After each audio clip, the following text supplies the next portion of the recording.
Hello, good morning.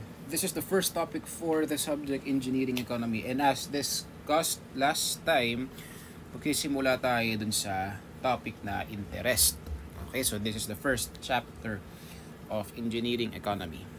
Okay, so syempre definitions muna ulit, although na-discuss ko na to dun sa briefing last time. So what is engineering economy? So this is a collection of techniques that simplify comparisons of alternatives on an economic basis. Okay, so ibig sabihin we use mathematics to solve economic problems. Okay, and it deals with the evaluation of systems, products, and services and relationships to their costs. Okay, these are the general definitions of engineering economy na makikita natin. Okay, and engineering economy can also be understood as the study of assets, money, okay, and how they grow or depreciate over time. So yun yung mga ibang definitions na engineering economy. You can find other definitions, okay, on the net or on any other books. So let's proceed. Ang pinakaunang topic natin is interest, okay, o yung tubo. Okay, so yung interest, sabi rito, the amount of money paid for the use of money called the capital for a certain period of time. Siyempre sa Tagalog ito ay tubo. Let's say eto ka, okay, and nagpahiram ka ng pera. Ito ka, you. Tapos nagpahiram ka ng pera sa kaibigan mo. Okay, this is friend. Okay, so syempre nagpahiram ka ng pera, kasi peso na lang, binigay mo sa kanya. Okay, ito yung tinatawag na capital. Okay, let's say nagpahiram ka ng hindi pahiram lang, merong tubo o merong bayad yung pagpapahiram mo. Okay, so syempre kapag binalik yan ng kaibigan mo, ibabalik niya yung hiniram niya na capital. Ito yung tinatawag natin na capital. Okay, the amount na hiniram or pinahiram mo. Okay, pero on top of that capital, syempre hindi pwedeng thank you na lang yung pagpapahiram mo. Okay, yung bayad niya dun sa pagpapahiram o yung siningil mo dahil pinahiram mo siya ng pera, yun yung tinatawag na interest. Okay, this is interest, o the amount of money na ibabalik mo on top of the capital. Okay, so yun lang yun, naintindihan nyo naman yung tubo o yung interest. Okay, so bago tayo mag-compute o bago tayo mag-proceed, kasi susunod na slide na is simple interest, yung mga presentation natin gagawin kong as simple as possible. Okay, so yung madaling maintindihan na. Okay, sa interest kasi, let's create new slide na lang.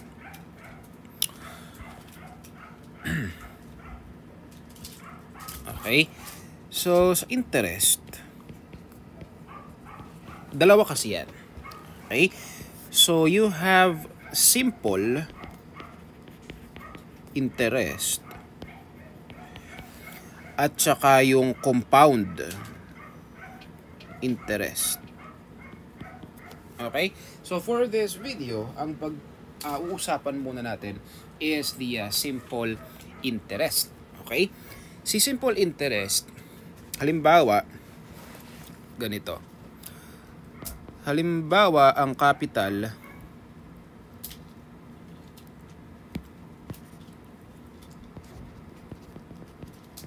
ay 100 pesos. Okay? Tapos ang interest rate is, let's say, 10% compounded annually. Okay? O 10% compounded yearly. Ibig sabihin, tumutubo siya ng 10% every year na lumilipas. Okay? So, after year 1, ang utang mo is 100.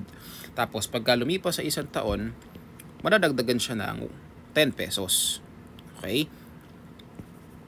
Madadagdagan ng 10 pesos yung utang mo dahil tumubo siya ng 10%. So, ibig sabihin, after 1 year, 110 pesos na yung utang mo. Okay? Then, after year 2, syempre, hindi mo pa rin nabayaran yung utang mo. So, 100 plus 10% ulit nung capital. Okay?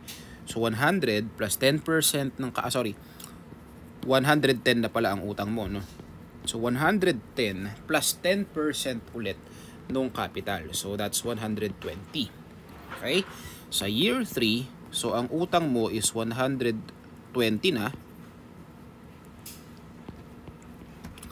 Plus 10% ulit nung capital, which is 100. So, 130 na yung utang mo. So, ganyan kasimple ang pagko-compute ng simple interest. Okay? So, ibig sabihin, yung 10% na to, ang tinutubuan niya is yung mismong capital lang. Regardless kung gaano nakatagal yung utang mo, yung 10% na interest rate ay tumutubo mula lang dun sa capital mismo. Okay? So, yun yung ibig sabihin ng simple interest.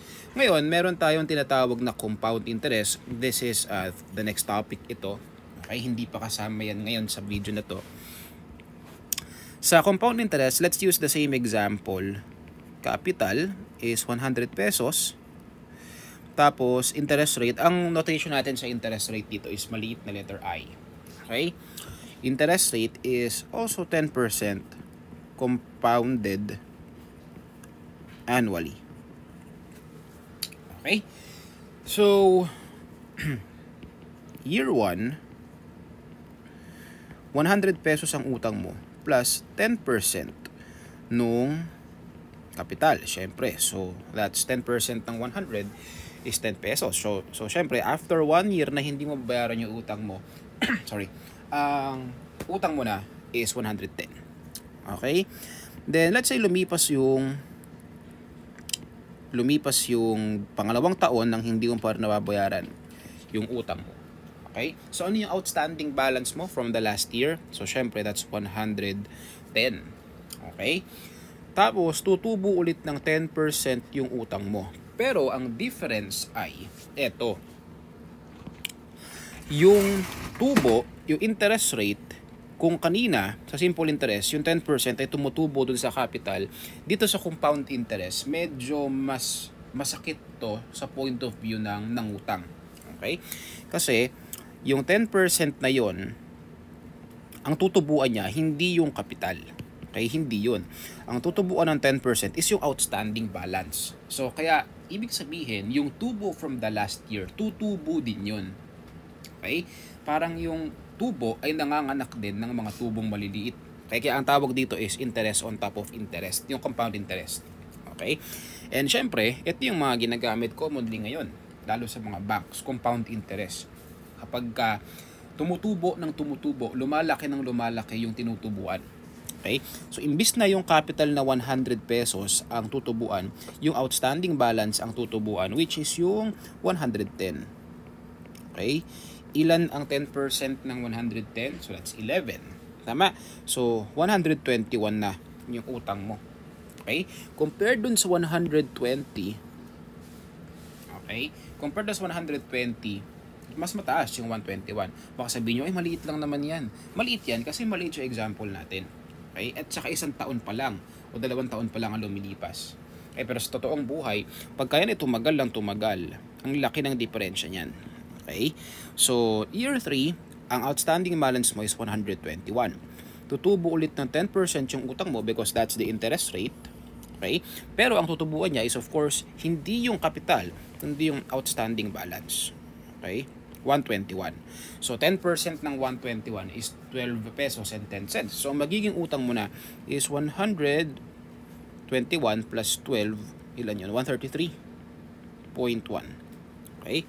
So, palaki ng palaki yung agwat.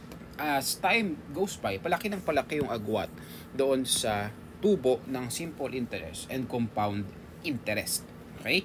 So, syempre, kung ikaw yung mangungutang, kung may option ka, doon ka sa simple interest. Tama ba? Kasi alam mong mas maliit ang tubo na babayaran mo. Kapag ka ikaw naman ang magpapautang o ikaw ang lender, so yun. doon ka sa compound interest kasi mas malaki ang makukuha mong interest. Okay? So that's the basic difference between simple interest and compound interest. And for this video, ito yung ating pag-uusapan, the simple interest. Okay? Bago pa ulit tayo patuloy dun sa topic, let's define some more tools na ginagamit dito sa engineering economy. Okay? So, meron tayong tinatawag na cash flow diagram. Okay? Cash flow diagram. Parang line lang ito that shows the flow of money, okay, from either your point of view or either the point of view of the lender or point of view of the borrower. Okay? So, ganito siya. Line lang siya, parang line graph lang. Okay, so this is 0. Then 1, then 2, then 3, 4, 5, so on, dot. Okay? So, yan. Ano yung mga numbers na yan? These numbers on the line represents time. Okay? So, this 1, 2, 3, 4, 5 could be in years, could be in months, could be in days. Depende sa gagamit. Depende sa nagsosolve ng problem. Okay? So, susunod, gagalaw-galawin natin yan. Pero, for this topic na simple interest, naka-years muna tayo. Okay? Years muna ang time natin sa cash flow diagram. Okay? So, next is yung mga arrow na lalagay mo dyan. Okay? Let's start from the lender's point of view. Point of view. Okay? When you say lender, siya yung nagpautang. Okay? Sa cash flow diagram, kapag naglagay ka ng arrow pababa, ibig sabihin, naglabas ka ng pera. That's out. Okay? Money out. Or it could be an asset. Okay? Na nawala mo. Okay? So, sa lender's point of view, okay, ito ay money out. Let's say this is P. Okay? Yung P na yan means present worth. Okay? Kadalasan kasi yung unang pera na lumalabas sa cash flow diagram is called the present worth. Okay? Tandaan mo that this time 0 represents the time now. Okay? Kung ano yung panahon ngayon. Okay? This is 1 year after, 2 years after, 3 years after, and so on. Okay? Itong P na yan, sabi ko nga, that is present worth, or pwede mo rin yan tawagin na principal. Principal amount or principal value, pares lang yan. Okay? Dahil nagpautang ka, nawalan ka ng pera. That's arrow pababa sa cash flow diagram. Then, let's say na-receive mo yung payment sa utang mo. Okay? Na-receive mo na siya ulit. P. Nakuha mo siya ulit. Pero syempre, hindi yung thank you lang. May bayad yan, which is yung interest. Okay? So, yung malaking araw na yan, okay? Yan. Wait lang. Ipatong ko na dun sa maliit. Oops. Yan. Yang malaking araw na yan, yung P plus I,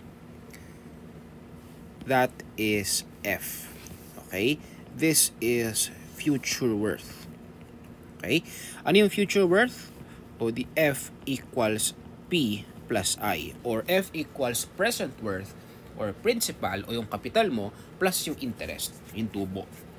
Okay? So yun. That's lender's point of view. Ibig sabihin na itong point of view na to, you lend money worth P, then after 4 years, lumipas, bumalik siya sa'yo, nagkaroon ka ng araw pataas kasi nabayaran ka eh. Assuming na nabayaran ka nga at that time. Okay? So, nabayaran ka ng F, which is P plus I. Okay? Present of principal or the capital plus the interest earned. Okay? This is lender's point of view. Now, meron tayong tinatawag din na borrower's point of view. Okay? Yung umutang naman. Okay?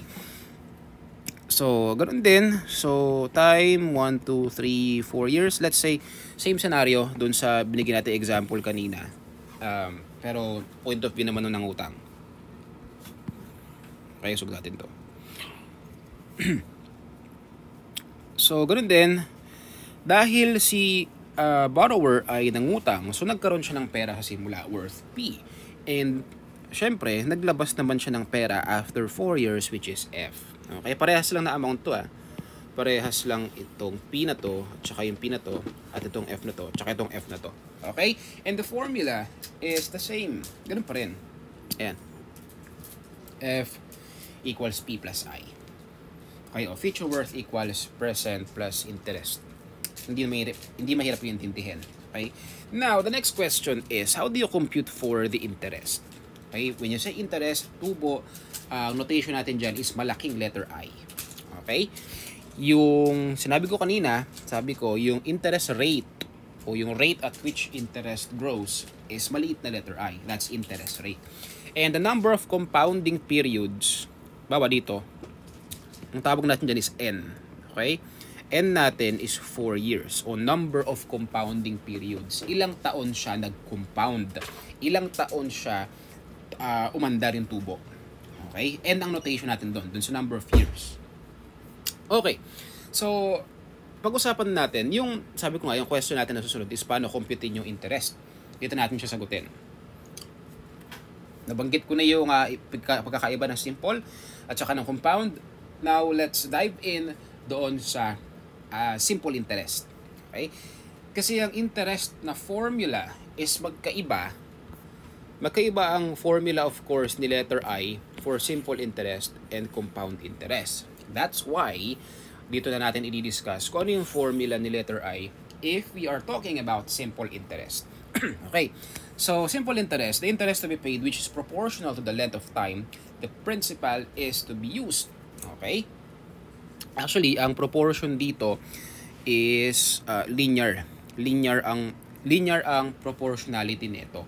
Ibig sabihin ng linear, ganito. Parang, let's say, this is your money at present, 0. Let's say, nag-invest ka. Then, syempre, let's say, yung money mo ay 1.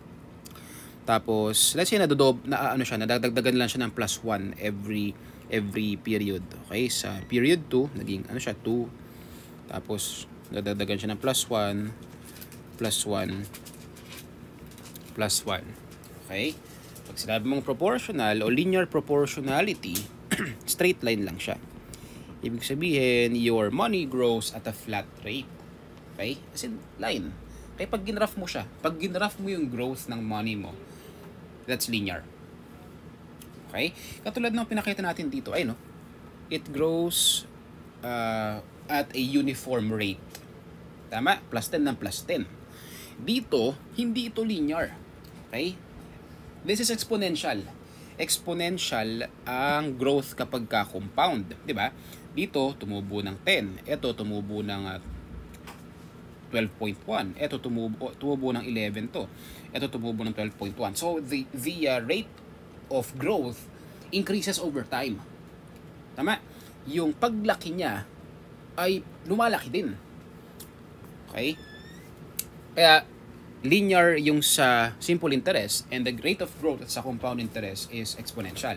Kung baka kung i-graph mo yung growth ng pera mo kapag ka compound interest, parang ganito. Parang ganyan siya. So, it grows at an exponential rate. Okay? So, yan. So, hindi pa tayo dyan. So, sa simple pa lang tayo. Okay, so yun ang ibig sabihin ng definition. The interest to be paid, which is proportional to the length of time the principal is used. Okay? And the formula na future worth dito is equal to ganun pa rin. Present worth plus interest. Now, ano bang kasunod na ito? Oops.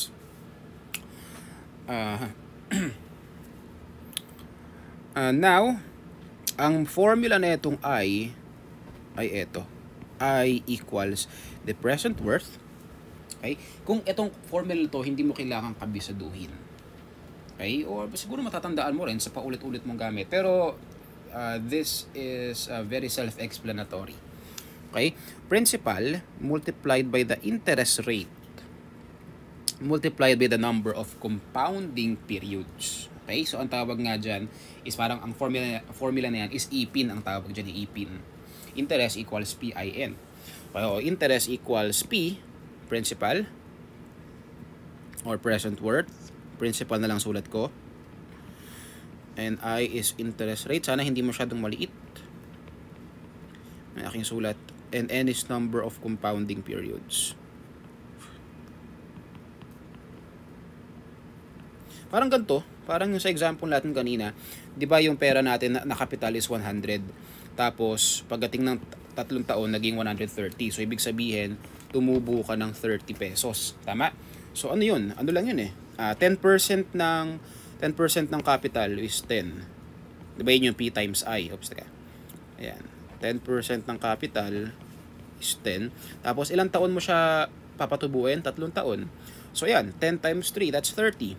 Ayan. Yun yung tubo mo, 30. Ganun lang kadali ang formula ng simple interest. O baka naiinip na kayo dyan. So, kapag sinubstitute natin siya rito, diba F equals P plus I, so we can just write F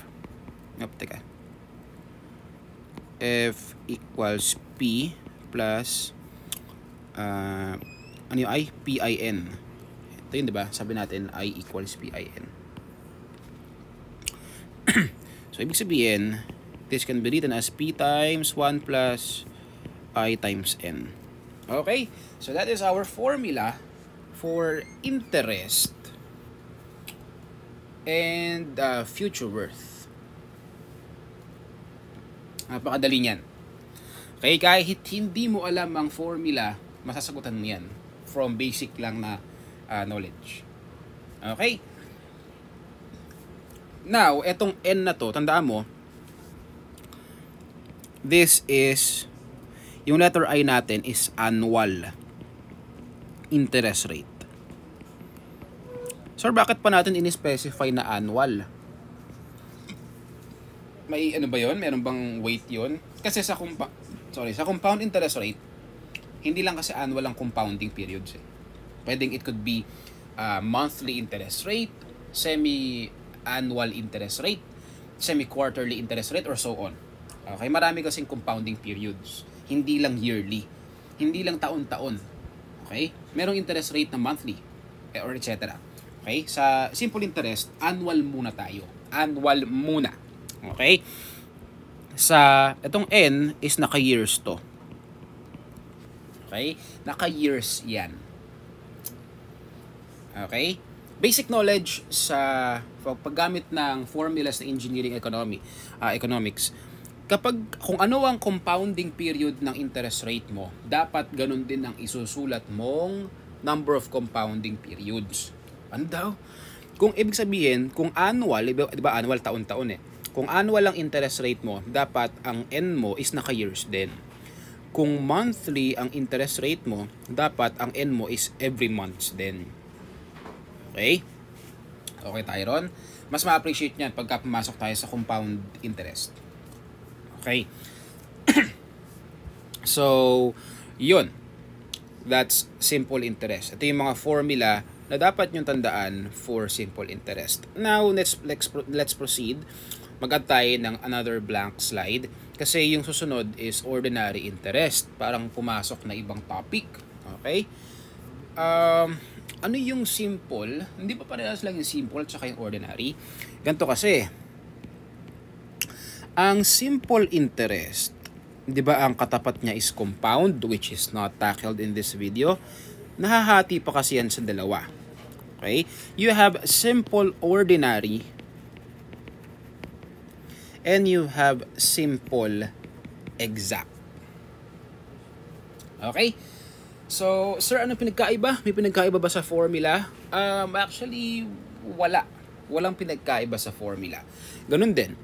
Interest equals PIN. That is the same sa exact interest o simple exact interest. Oops. F equals P times 1 plus IN, and that is the same sa exact. Okay. Anong pinagkaiba niyan? Ang pinagkaiba niyan is how you count N. Okay? dito sila nagkaiba sa pagbilang ng number of years. Kasi hindi naman lahat ng utang taon ang inaabot. Okay? Hindi lahat ng utang ay umaabot ng 1 taon o sana all, di ba? O anyway, sa ordinary interest kasi, okay, ang N natin na 1 year ay equivalent sa 12 months na equivalent sa 360 days lang. Okay? Paano nangyari yon? Ibig sabihin, wala tayong wala tayong month na 29 months, walang month na 28 months, walang month na 31. Walang month na 28 days, 29 days, wala ring month na 31 days. Ibig sabihin, sa ordinary interest, lahat ng months natin is 30 days lang. Okay? Ang tawag natin dito sa 360 days na year is banker's year. Pag sinabi mong banker's year, nga, 12 months, 30 days each. So, 360 days in a year. So, ibig sabihin, medyo mas approximate ang ordinary, simple ordinary. Okay? We count months as they have 30 days lang. Okay? So, exact, as its name suggests, exact. Okay? So, dito, you have to know the year. Kasi, merong year na 366, merong year na 365 days. Kapag ang year is divisible by 4, then that is a leap year. Okay? Yung regular na year is 365 days. At yung leap year, 366 days. Okay? Kasi when n is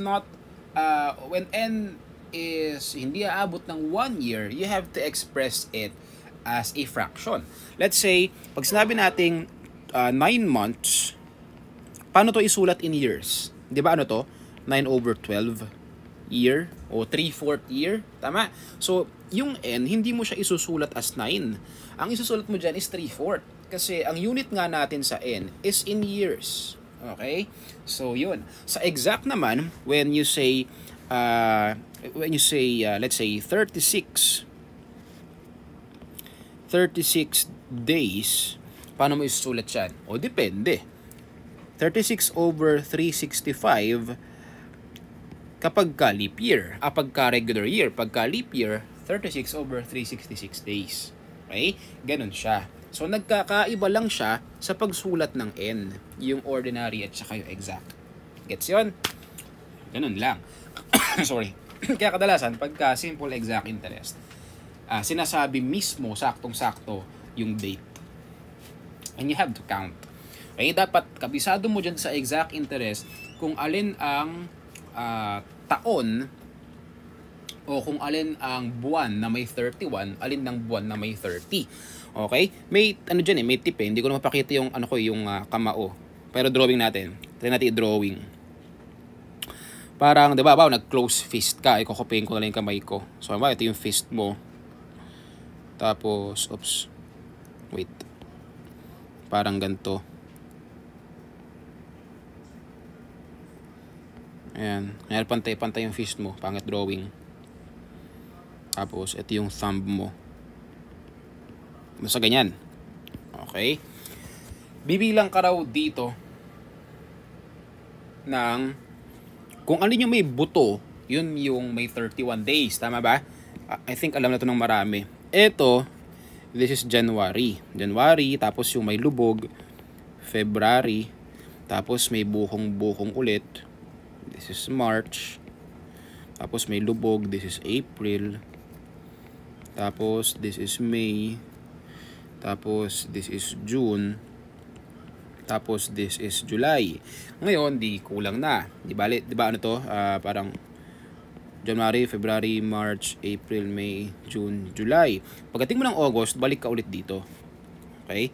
So this is also August. Tapos yun, pabalik. September, October, November, December. Lahat ng nasa bukong-bukong, ayan, may 31 yan. Tapos, lahat nung nasa lubog, walang 31. Ayun. Ganun lang. Okay? And you know kung alin yung year na merong 29 days ng February or 28 days ng February. Depende sa... Yun. Sorry, depende sa taon. Okay? O basta try nyo na lang. Alam nyo yan. Alam kong alam nyo na yan. Anyway, let's try to solve problems. And nakasulat lang sa slide. Sinulat ko na lang kanina. Ulit lang to. And interest based on the exact number of one banker's year. Banker's year means 360 days, which is equal to 12 months. 1 month 30 days, 1 year 360 days. Okay, let's try to solve examples. Sabi, Mr. J. De La Cruz borrowed money from a bank. He received from the bank 1,340 and promised to pay 1,500 at the end of 9 months. So determine the simple interest rate. Okay, ang pinapahanap sa atin ay ang magandang gawin mo sa Eco, dapat masanay ka sa ganitong approach sa lahat ng problems.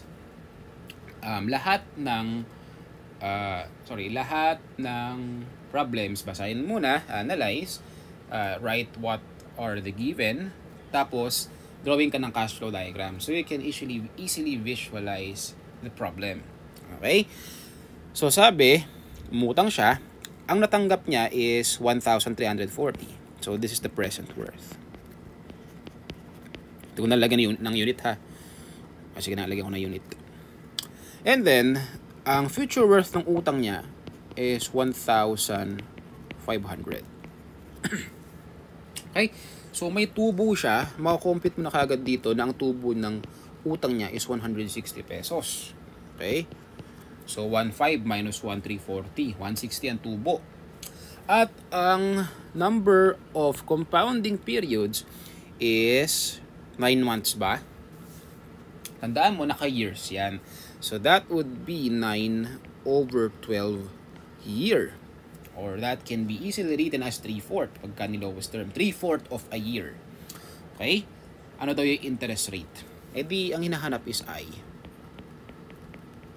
Pwede mo nang i-direct yun sa formula eh. Pero if you are going to write that in a cash flow diagram, this is 0. From point of view na ni Mr. J. De La Cruz. Okay? So, syempre, nakatanggap siya ng 1,340 and say this is the end of 1 year. Bago pa matapos yung 1 year, maglalabas na siya ng pera na equal to 1,500. Okay? So, ganyan. Di umabot na isang taon eh. So, nandyan lang siya. Okay.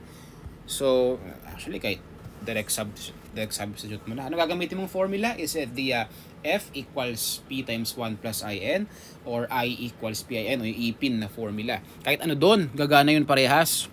Okay? So, ayan. I equals PIN. Interest is 160.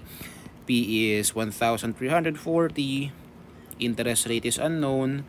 N natin is 9/12. Remember that naka-years yan. Okay?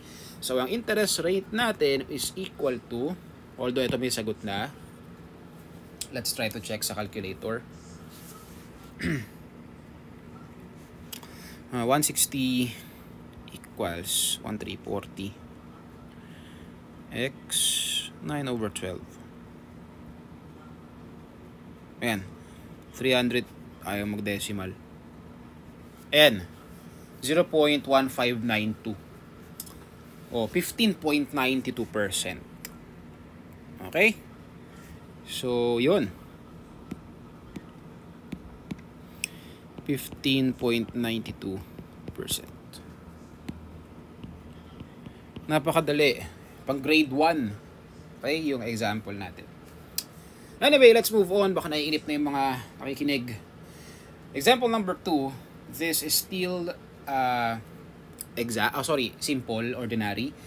Kung papansin nyo, 9 months. So, hindi natin binilang yung exact number of days. Yun naman ang difference nun eh. Pagka exact, kumpitin mo yung ilang araw talaga siya. Okay, kukumpitin mo per se yung araw. Yun ang exact. Okay? Mamaya may isang example tayo nun. Next is, a 4,000 pesos is borrowed for 75 days at 16% per annum simple interest.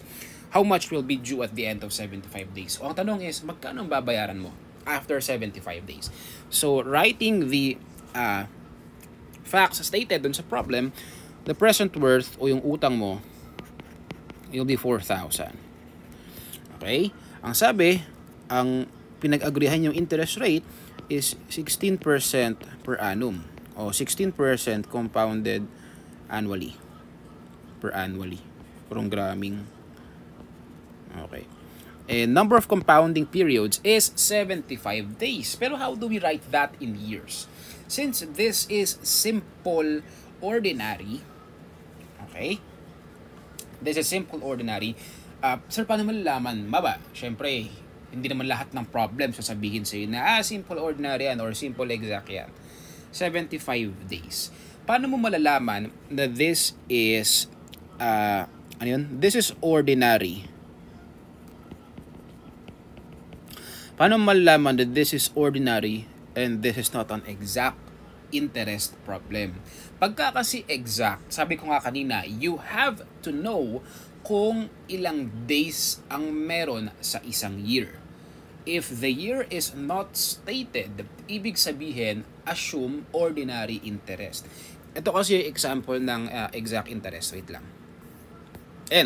Look at this. Binigay yung taon. So, alam mo kung yung taon ba is leap year or not. Okay? So, yun ang difference. Pagkaganto, hindi man banggitin na exact interest ang gagamitin mo dito. You have to because the year is stated. Okay? So, yun. Dito muna tayo. This is an ordinary, simple ordinary interest. So, N natin is, we have to write this as a fraction of a year. So, 75 days over ilang years sa isang taon? 360 days. So, ilang years to? So,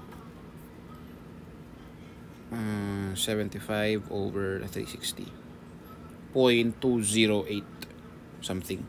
0.2083. Year. Okay? Wag nyo pagka nagsusulat kayo ng solution, wag nyo isulat yung 0.2083. Okay? Tandaan, there is no rounding off between calculations. Round off only doon sa final answer. Okay? No rounding off between calculations. If you need to store values sa memory ng calculator, gawin nyo. Okay?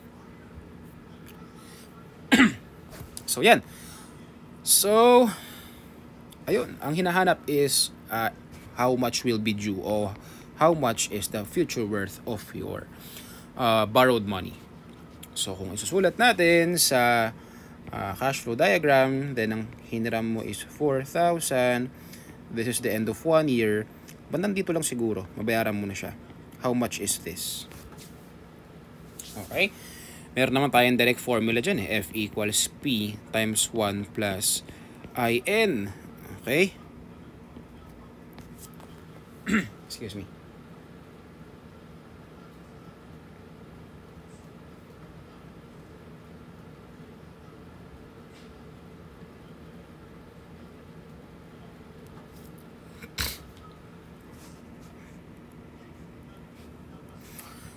F equals direct substitution, 4,000.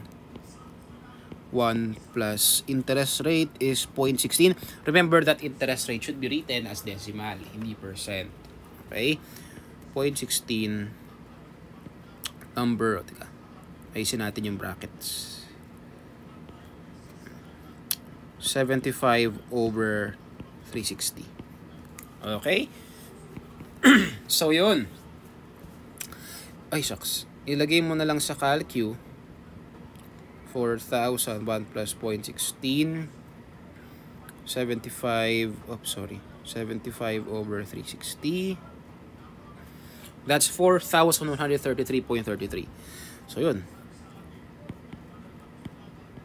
4,133.33. Okay, so that is our final answer. And, syempre, may checking tayo dyan. Okay, so yun.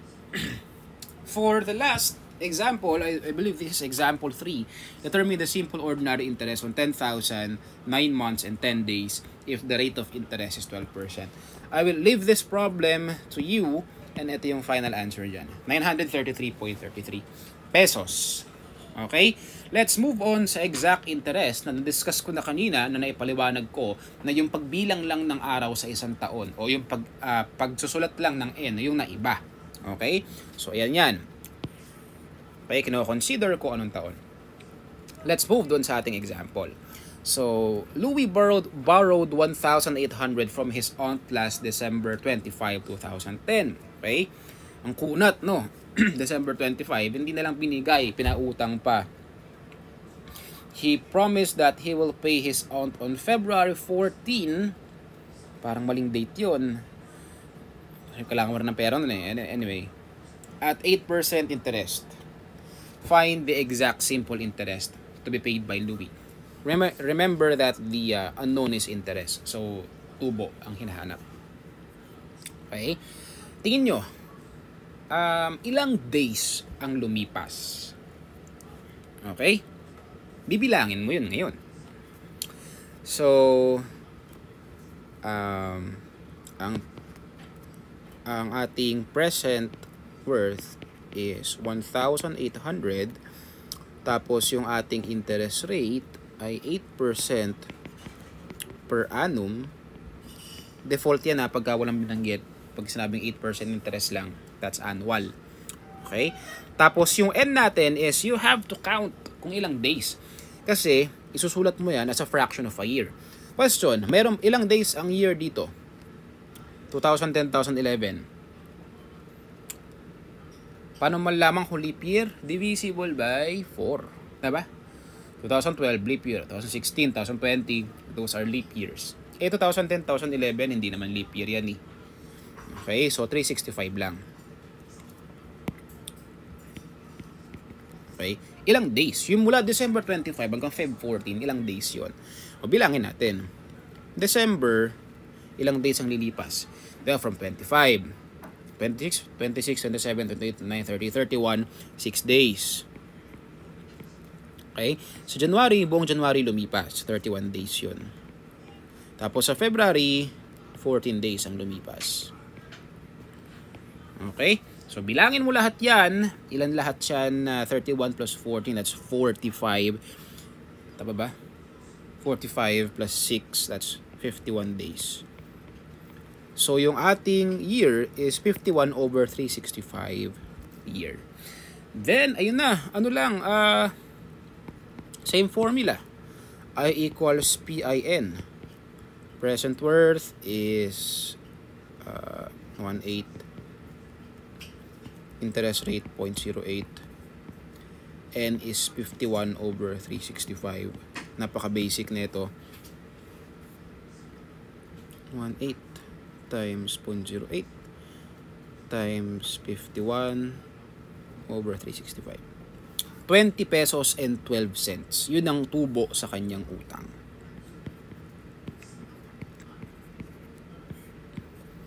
Okay? So, napakadali ng topic na ito. Kailangan, pero syempre, diniscuss pa rin natin thoroughly kasi kailangan matatag yung pundasyon nyo sa mga simulang topics ng engineering economy. Okay? So, this is the topic, or this is the end of this first video. Meron tayong example, meron tayong exercise na bibigay dito. So, kung may question kayo, just message me. Okay? Doon sa messenger natin. Okay? So, see you on the next video.